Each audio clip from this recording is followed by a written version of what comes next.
I got my first gun charge when I was 12 years old. Oh, wow. Yeah, I got my first gun charge when I was 12. It was possession of a firearm on school property. Tulsa Talks is the podcast that is inspiring people to have everyday meaningful conversations to gain perspective and help the world.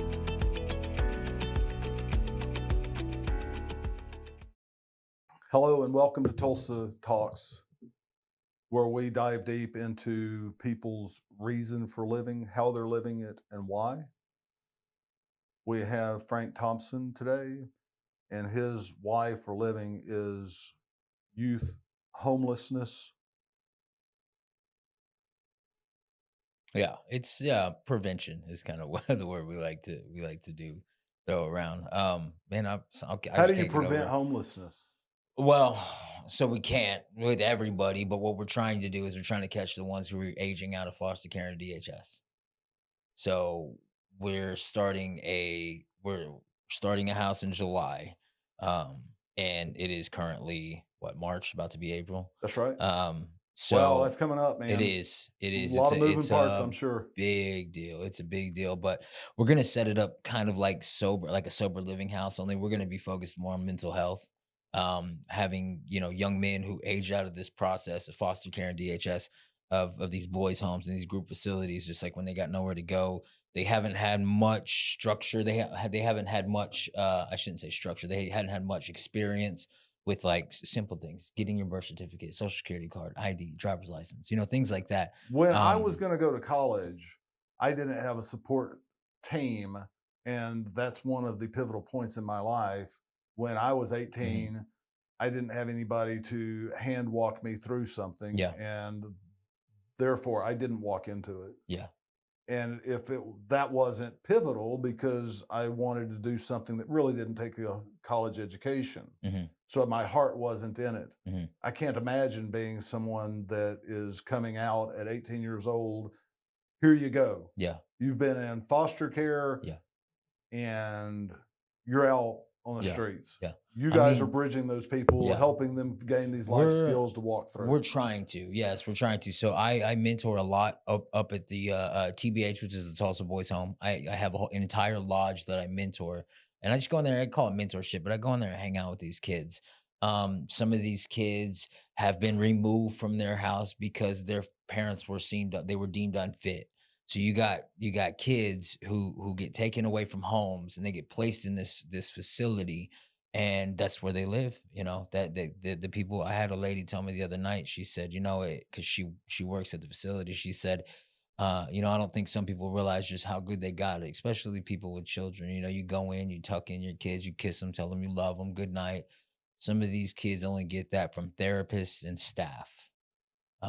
And it's a hard thing, and so they go through this process, and then at 18 it's like, okay, well, the state no longer has to legally be obligated for them. Like, they do have certain processes they can go through, but when you live on a facility, the second you turn 18 and they say, hey, look, we can continue to help you or you can leave, most of them just choose to leave. They're tired of being there, they don't want to do this no more, and they leave. And so, and here's the part that I've been telling everybody: you got to realize the system, I shouldn't say the system. They were taken from their parents because their parents were deemed unfit while they were a child. But then they age out at 18. Where are they going to go? They're going to go right back to what they know. They're going to go right back to mom. They're going to go right back to dad. They're going to go right back to the hood. And now it's like, okay, well, they were removed from here because it was not safe for a child. But now that you're 18, you can go back. And most of these kids, they still have this child mentality because they didn't understand. Like, and so what we're trying to do is we're trying to start a place, right? And it kind of goes through a sober living structure. They come in, and for the first 6 to 8 months, because we're going to be a 20 to 22 month program.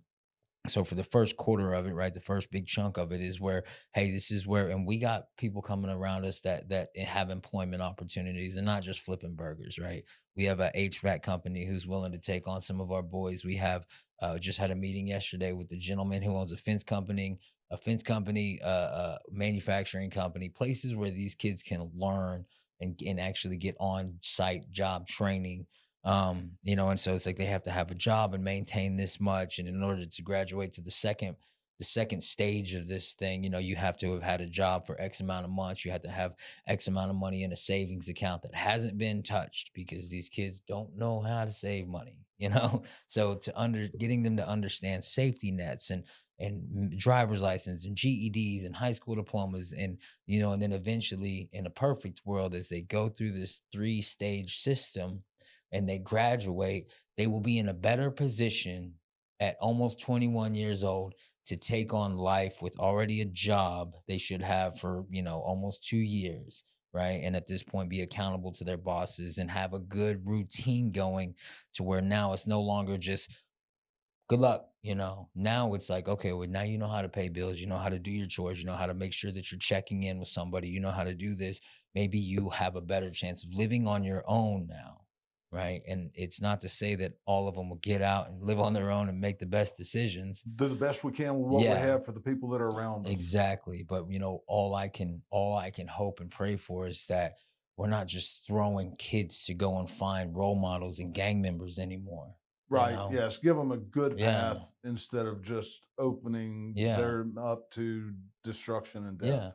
because if I go back to my past, right, my dad left when I was 8 or 9.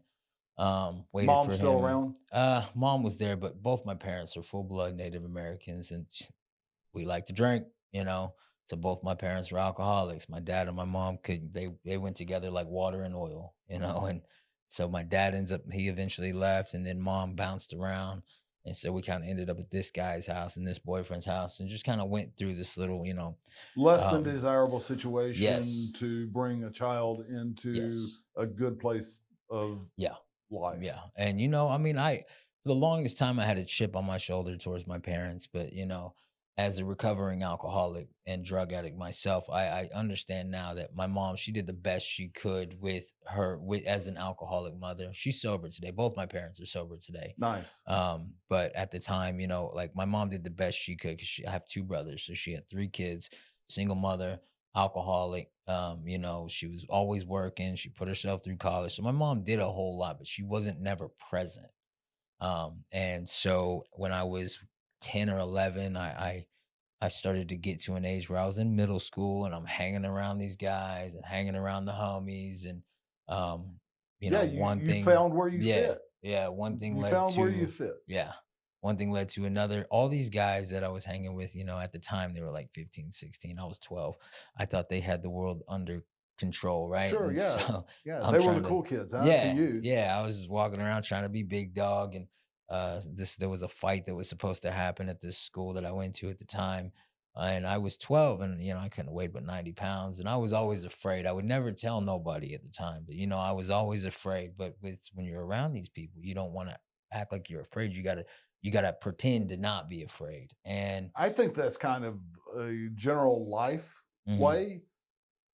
No matter where you are, you have those people in front of you that you set up to be mentors of yeah, yours, and they have walked where you've not been, and you see where they are. You want to be yeah, that. So therefore you follow in their footsteps. I'm following in people's footsteps right now. hmm, And this vision that we're doing is different than theirs, hmm, but still they've cut through the woods and made a path for me to walk through. yeah, And these people cut through the woods and made a path for you to walk through that you don't think is very yeah. good for children to go into. Oh no, because those same friends are the same ones I ended up catching.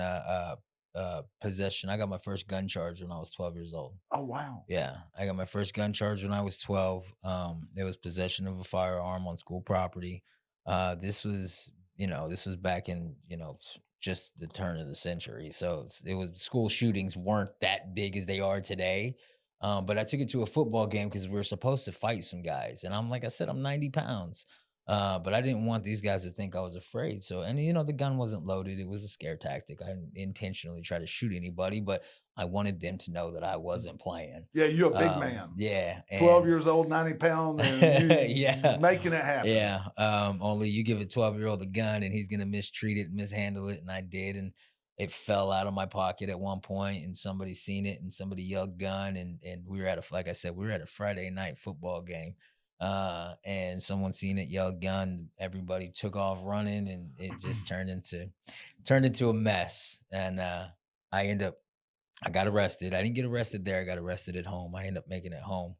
But I got arrested at home, and it's the first time I had to go through the court proceedings and all that stuff. And Good start to life. yeah, 12 years yeah. old, But here's the getting thing: arrested. it's when all of the dust settled, right? And then they found out the gun wasn't loaded, and this and that. The biggest talk came from my peers and the way that they started talking about me, right? And it did something What did to they me. talk? Oh, it came with, you don't mess with this kid. This kid is dangerous. He is bad. He's bad news. All this talk, and I fed it. I loved it. Oh yeah, you were a big man on Yeah, campus then. exactly. It was like I can say I love drugs and alcohol, but really the way that people looked at me, I fell in love with that. And then I would spend the rest of my life trying to chase that image.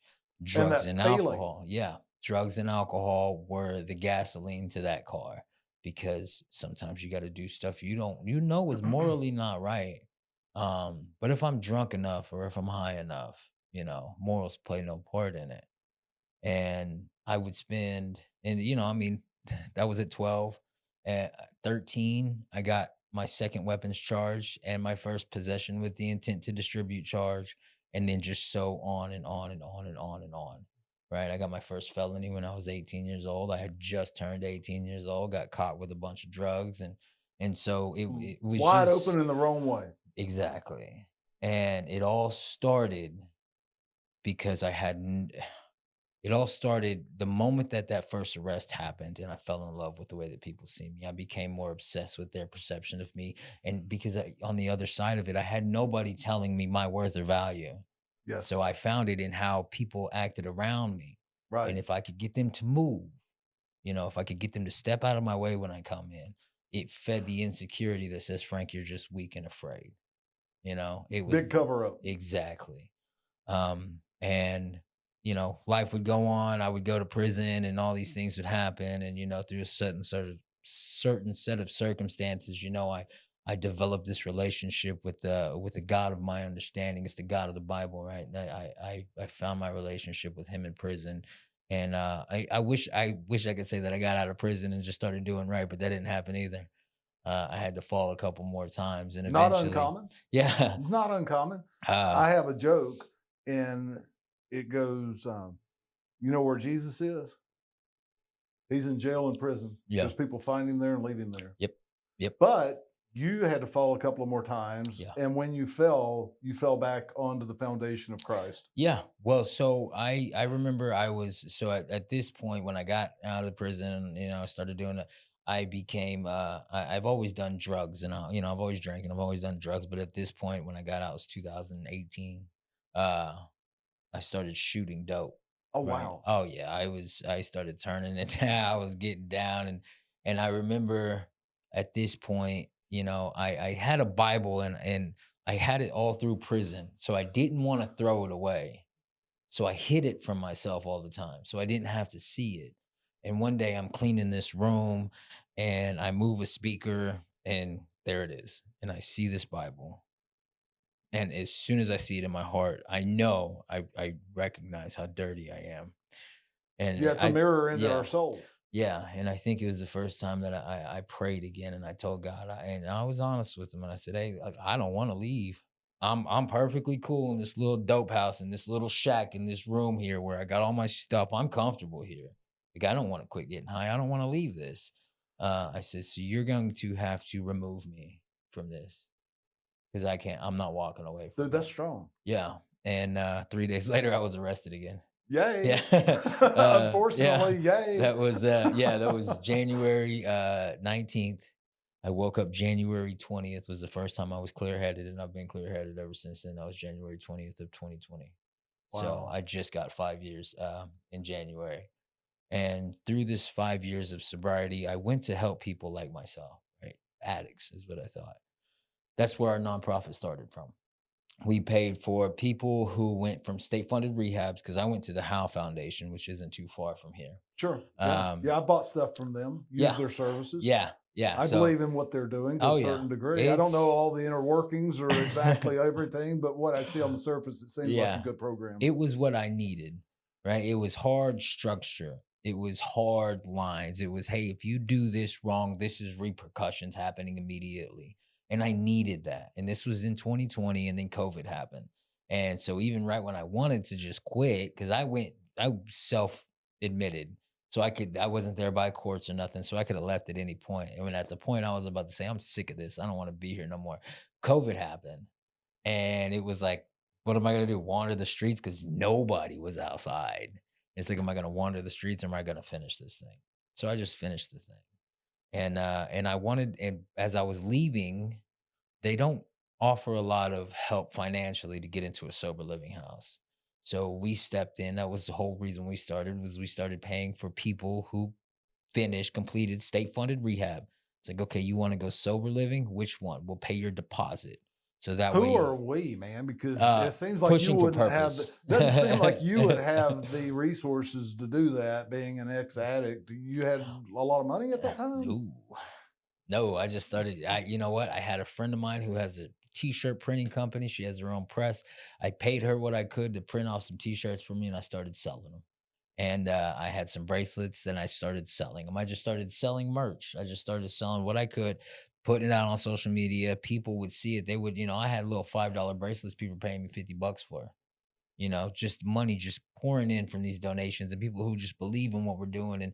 And so they just started donating money. And we didn't never have a surplus, but every time somebody needed something, we just happened to have that money. Just happened to have. Yeah. Isn't So that how God works? yeah, the first year. Walking it out by faith. Yeah, I think the first year we gave away 7 or 8, I think it was $8,000. And these deposits, you got to think, most deposits are only 100 and $150 a person. And we're pushing 8,000 in a year, and I'm roofing still at this point, and I'm just fundraising through people on social media, like, but every time somebody graduated, there was only one condition I had. It's like, I will come and pay for your deposit, and I give the check to their caseworker. Yeah, don't give money straight to them. No, we gave money orders made out to where they were going, and we gave them to the caseworker. But the only thing that I asked was for 15 minutes of their time, and I would sit down and we would do this, and I would tell them why I do what I do, because I believe that God's called me to help people.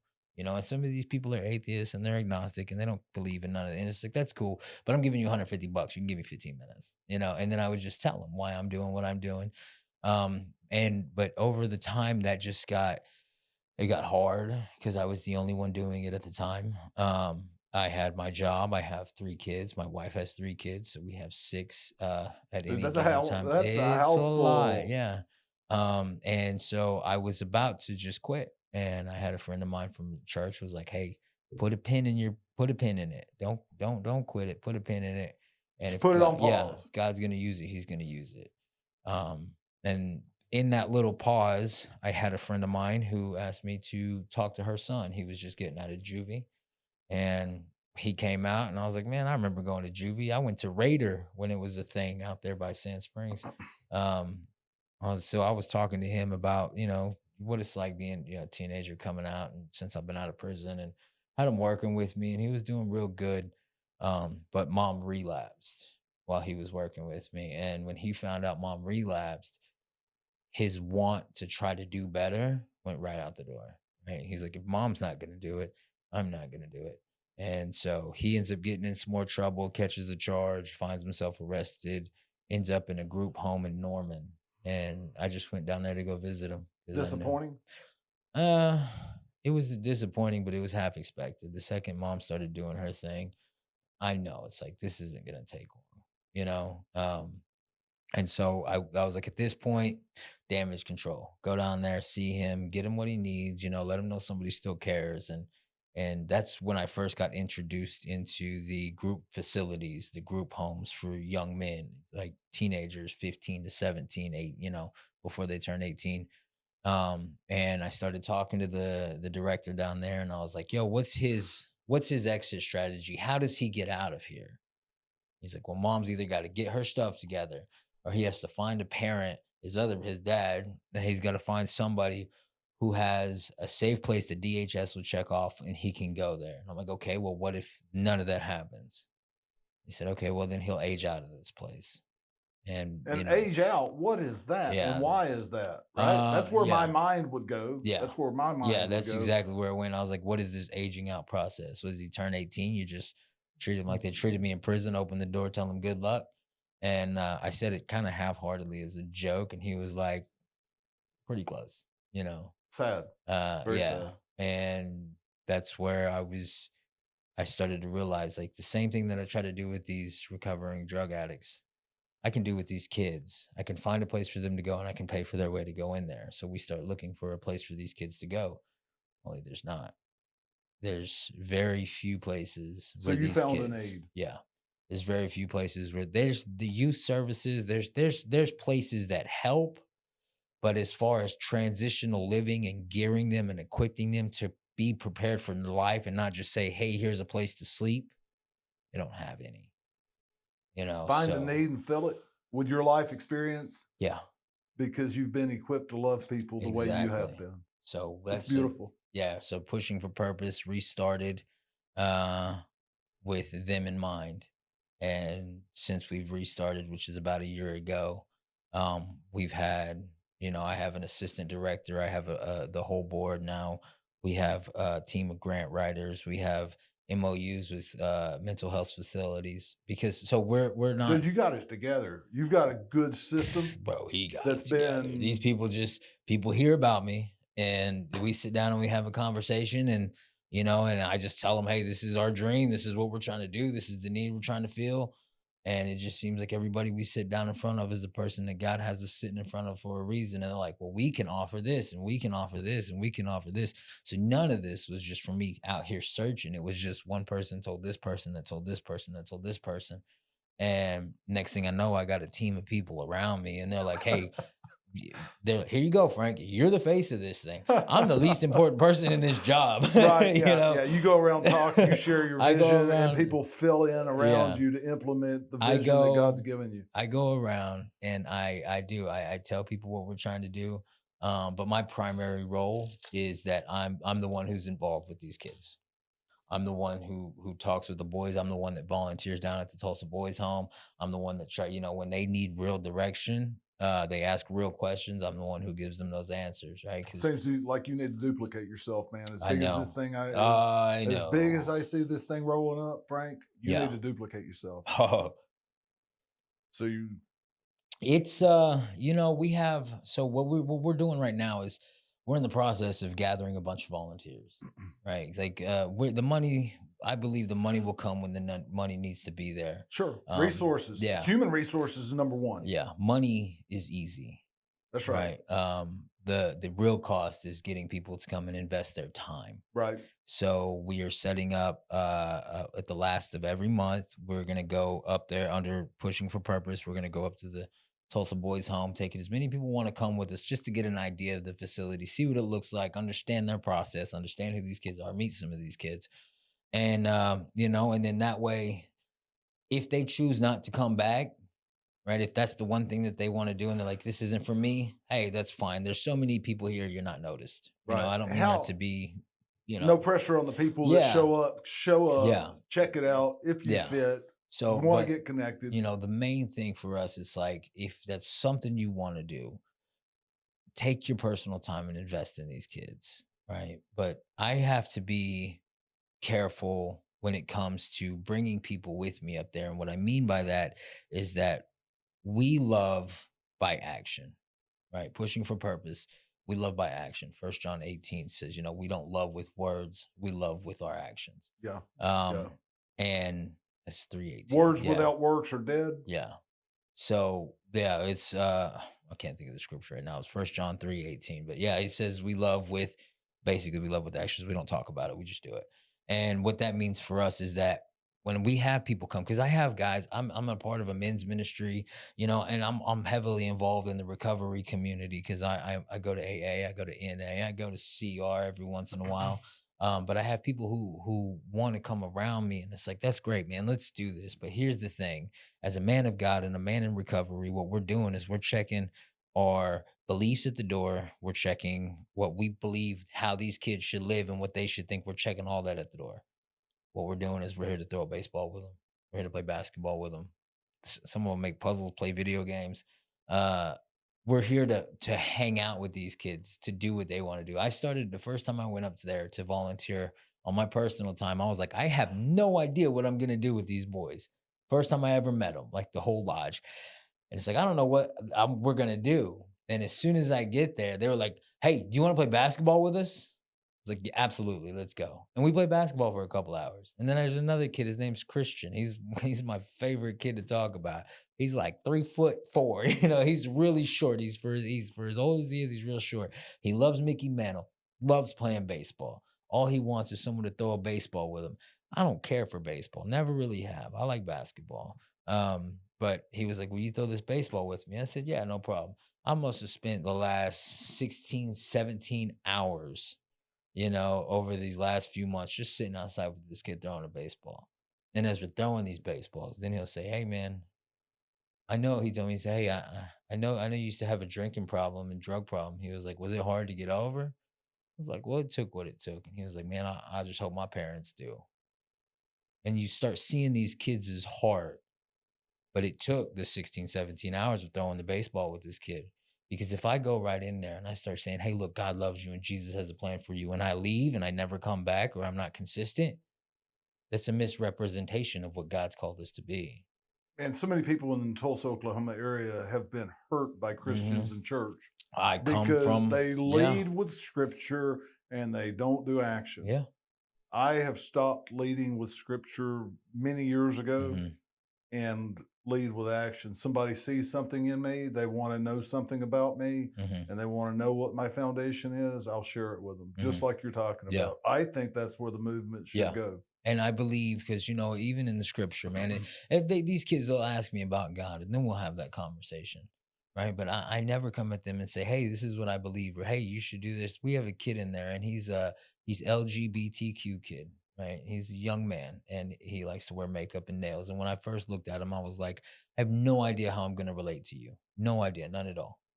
And then I started thinking about maybe some people I know who live that life that could come and talk to him. But for me, like, oh, it doesn't necessarily, I know what the Bible says about it and this and that, but this is, he's a kid. So best I can do is just acknowledge he's there, say hi to him, shake his hand, and, but he come up to me one afternoon and he said, "Hey, I went on this pass with my mom and she wanted me to smoke with her, smoke weed." And he was like, "I told her no. And she got upset with me." And he's like, "Then I felt really bad."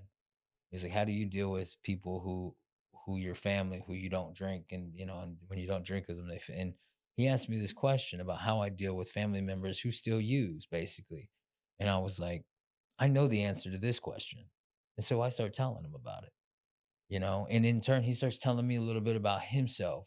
And then he told me something that happened to him when he was much younger, and I'm not going to go into it.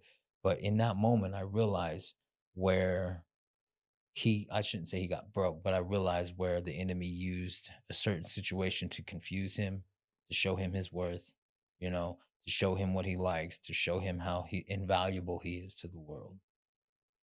And I seen that and my heart broke, you know. I left that day and I called my wife and I just cried all the way home. And in that moment, I realized, I was like, you know what? Nobody else is standing up for this other than the staff. Nobody's standing up to protect this boy and show him what's right and wrong. So I'm going to.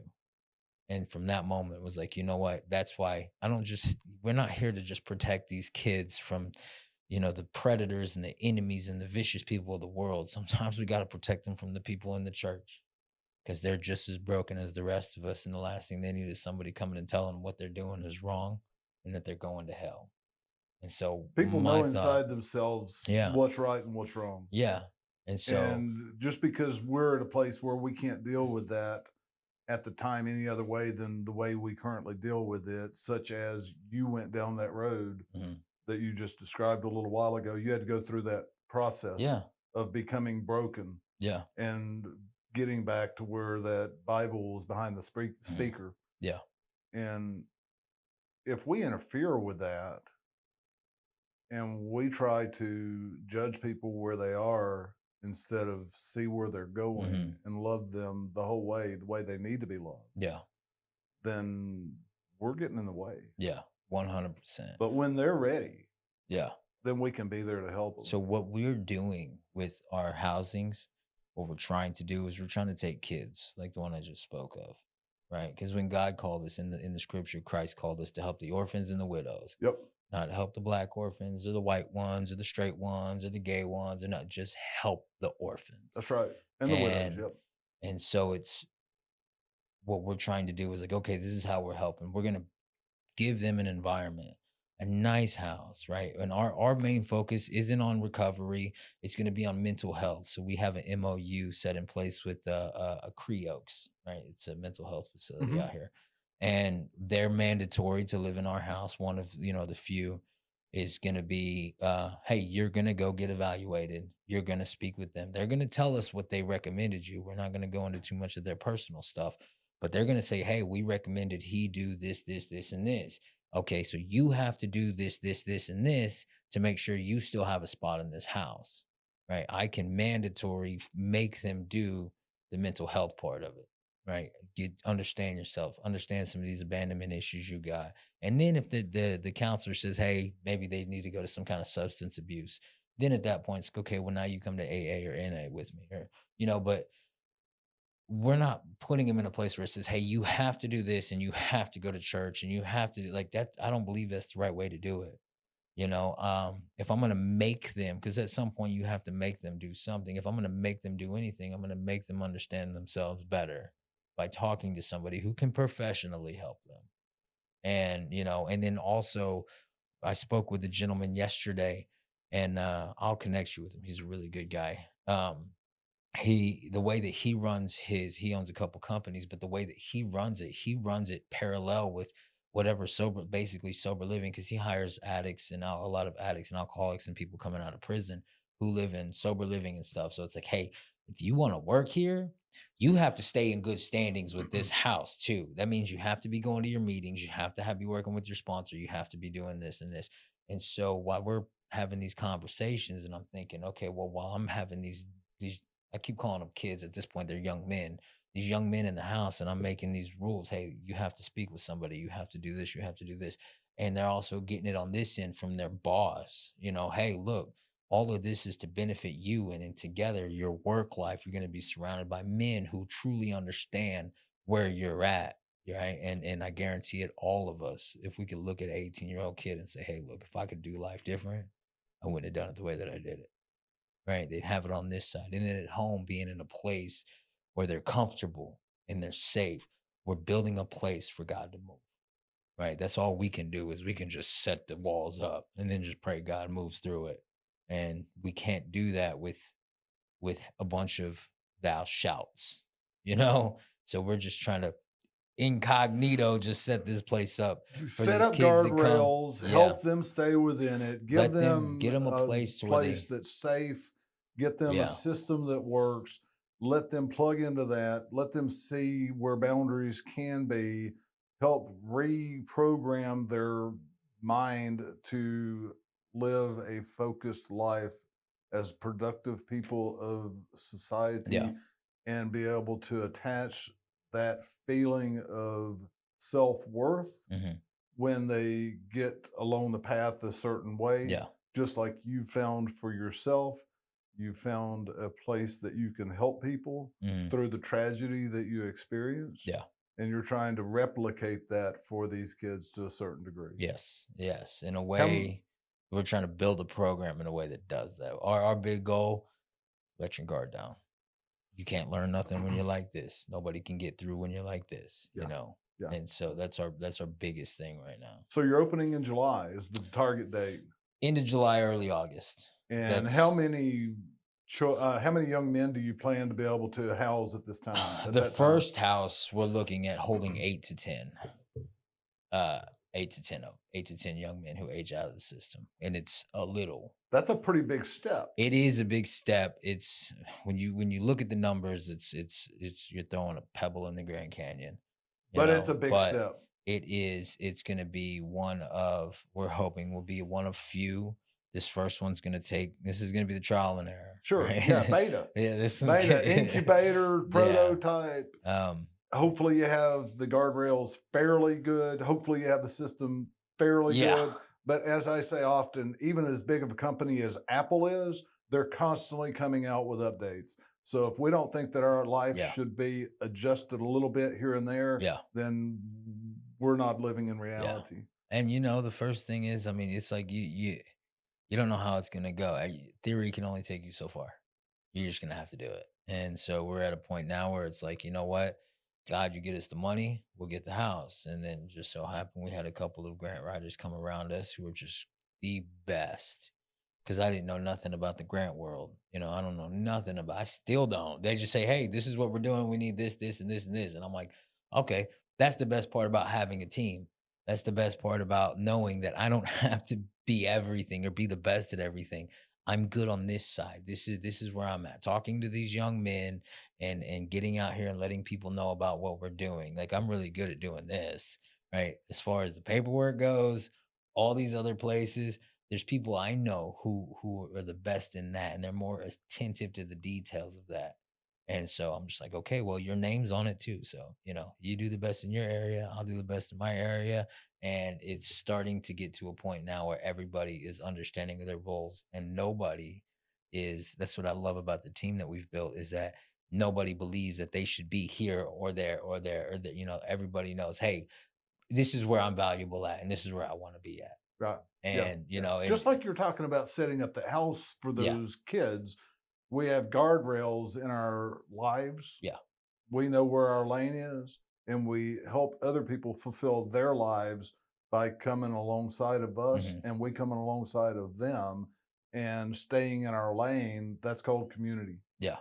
Yeah. And everybody that we have on our team, obscurity is a big deal. It's a big deal to God. It's a big deal to us, and we have had it that way for the last year and a half. I haven't really been outspoken. We never had a social media presence. We've kind of like God was selling the shirts and the things. It was like at some point, God sustaining us. I don't want to muddy this up with Frank, right? That was my fear. Um, but as we're starting to grow and we're starting to move forward, I'm realizing that this part of it is inevitable. And, it really keeps myself in a constant state of check of learning my humility and learning because this isn't something because the ultimate goal are these children, Mm-hmm. right? Are these Yeah. boys. So you don't want to be built up. You would rather not No, be, but no. it's required for you to step into this position, Yeah. and you're carefully doing so. I'm doing so because I know at the end of the day, everything that I do is because this is what I was called to do. And if I was to tell you that I built this whole thing up by myself, I would be lying and spitting in God's face. He's put me here because I know in my heart this is what He wants. Because there's kids, His kids, other kids, smaller kids uh, who are hurting out here. And there's not a lot of people willing to step in, right? Like I said, it's easy to give money. You start getting to learn some of these kids' name and you starting to get to know who they are and you hear their stories. And I'm in this weird, unique place where I have been on the side of most of these parents, right? I've been neglectful. I've been a drug addict. I've been a drunk. I've spent I when my kids were taken from me, they were gone for 2 weeks before I knew they were gone because I was just running and gunning.